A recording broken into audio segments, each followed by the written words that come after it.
I'm inviting everybody to attend the first Dapa 80-80 Triathlon on June 11, 12, and 13.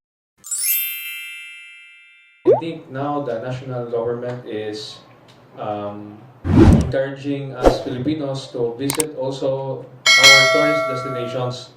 No, dili lang kung Siargao, Siagao, but we have beautiful places in the Philippines where we can also enjoy. So kami sa foundation, more sa mo ang direction. We were putting this race on a long weekend during this national holiday so that it can be a first choice for those who have maybe family members who have a triathlete in their family.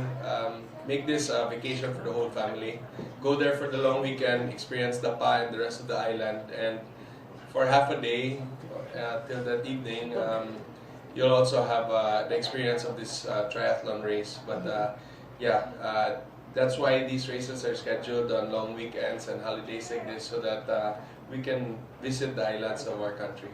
The 80-80 distance is actually 1.8 kilometers swim, 65k bike, and a 14k run. The half distance of that is exactly half, 900 meters swim, 32.5 bike, and a 7k run. We map out the route to an exact 40-40, and then usually for those doing the 80-80, they do it 2 times. So the swim will be 900 meters, and then you do 2 loops if you're doing the 1.8. The same with the bike, and then the run, it's 7k loop, and then you do it twice if you're doing the 80-80s for the 14k.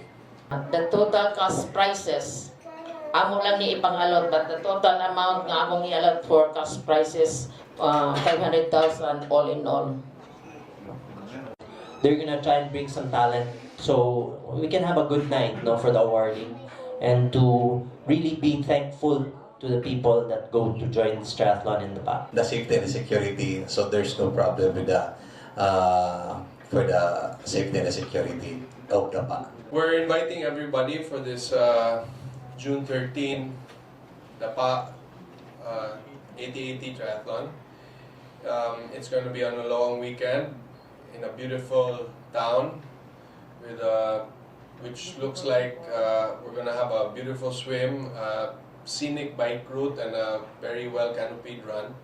So let's experience the island of Siargao and the municipality of Dapa, and let's make this triathlon great. This event will be very successful, and I'm aiming this to be very, very successful. Thank you to all.